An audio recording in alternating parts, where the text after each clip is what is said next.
de raça, de discriminação. Ele veio por incompetência, digamos, dos antepassados dele que não fizeram riqueza. Mas o negro não, o negro é pobre, em grande maioria, exatamente por consequência da escravidão. Então, ele tem direito a ser ressarcido. Bom, a gente vai mais um rápido intervalo e volta discutindo esse tema polêmico aqui, a questão das cotas nas universidades.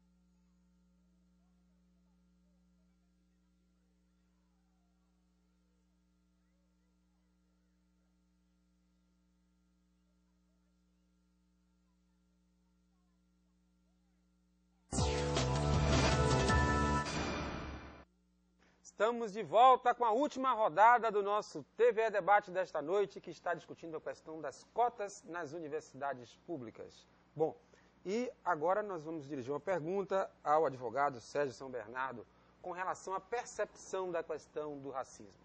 Há pouco tempo, uma antropóloga italiana esteve aqui no nosso programa e disse que estranhou que algumas pessoas afirmem que não há racismo na nossa sociedade, no Brasil, na Bahia, porque ela percebia, com o olhar dela de estrangeira, a questão da posição social dos negros nos sinais de trânsito, na questão dos trabalhos que os negros realizam na limpeza pública e tal, e não via brancos executando muito essas funções, e, do contrário, quando ela ia em ambientes mais sofisticados, fazia consulta com o médico, você acha que nós temos uma cegueira para o nosso racismo, São Bernardo?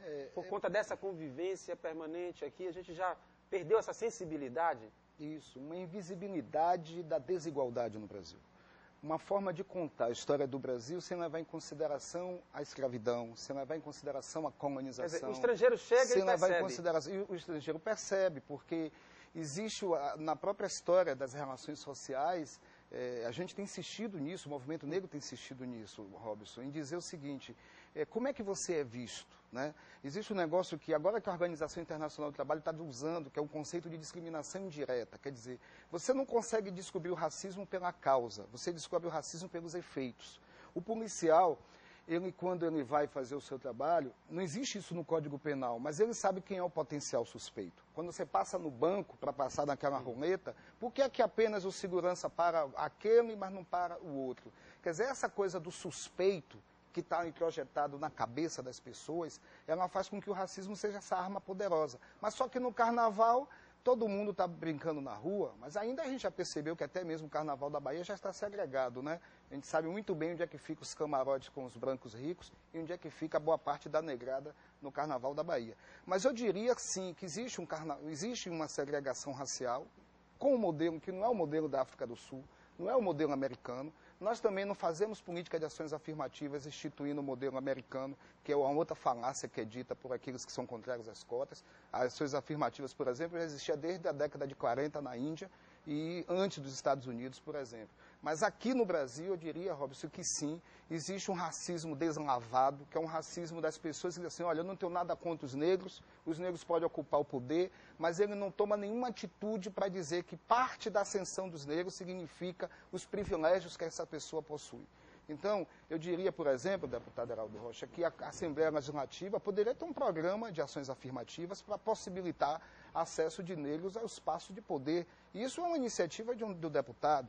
Eu poderia dizer que os meios de comunicação poderia ter uma maioria de negros, jornalistas, repórteres, artistas, nós não temos. Então, por que se naturalizou isso? Naturalizou uma situação de que parece que o sucesso do negro tem que ser um sucesso individual, é um mérito pessoal. E a gente vai observar que não é isto. A civilização africana, ela tem, de uma certa forma, nos dado ensinamentos mais variados, Robson, em relação, por exemplo, à parte do que nós temos como patrimônio cultural no Brasil. e as pessoas não conseguem fazer uma relação desse grande patrimônio cultural histórico com a população negra e pobre. Parece que essas pessoas vão continuar sendo pobres para produzir cultura. Parece que a cultura é a cultura popular, do folclore.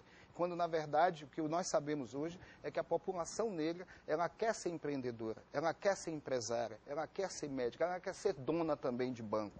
E isso é importante pensar a partir dessa perspectiva de emancipação no Brasil. Sobral?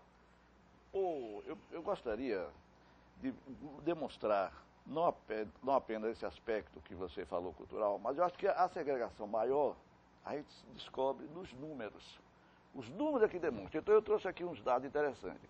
Segundo o IBGE, 88% os brancos ocupam 81% do setor mais rico da população. Quer dizer, 88% do 1% da população são brancos. Enquanto que os negros são 68% dos 10% mais pobres. Quer dizer, por que essa diversidade em termos de economia? Se trabalharam juntos, se ganharam juntos. Por quê? Porque eles sofreram o efeito da escravidão. E, naturalmente, hoje eles são preteridos. Então, há tacitamente uma segregação aí.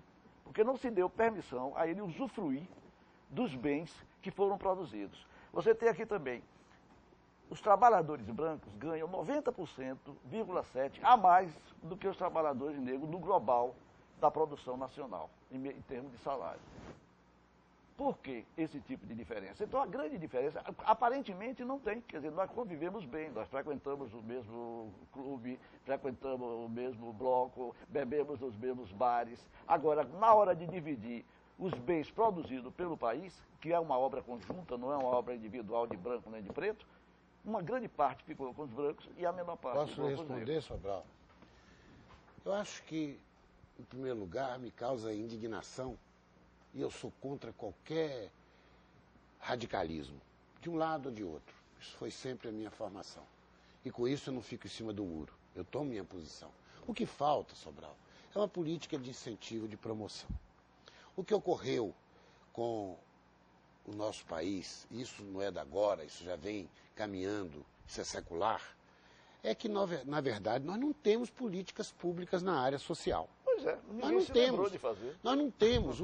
Havia uma expectativa muito grande que o governo, entre aspas, dito de esquerda, iria, porque sempre foram os que sentaram à mesa, as discussões sempre foram eles que apregoaram o desequilíbrio, a força das minorias. Outro dia eu assisti um debate de cientistas políticos e que eles classificavam que o lulismo, não é o petismo, que o lulismo acabou com os movimentos sociais.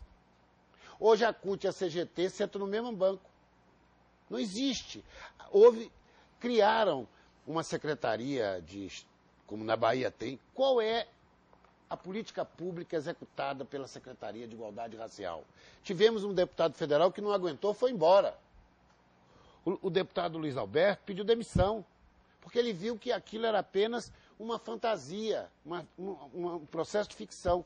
Quando eu assumi a Secretaria de Justiça e Direitos Humanos, o Conselho Estadual do Afrodescendentes estava desativado por brigas internas. Sérgio deve se lembrar disso.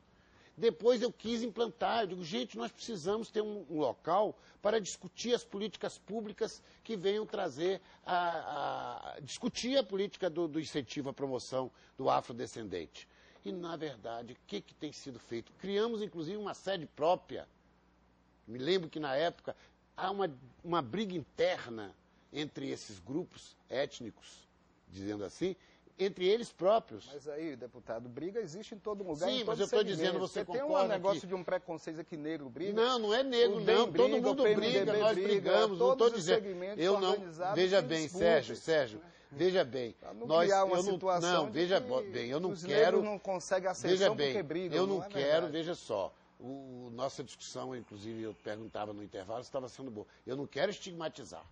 Eu não sou daqueles que dizem, porque o negro briga e o branco não briga. Não, acabar com isso. Isso é racismo. Deputado, eu acho que o problema não é de briga.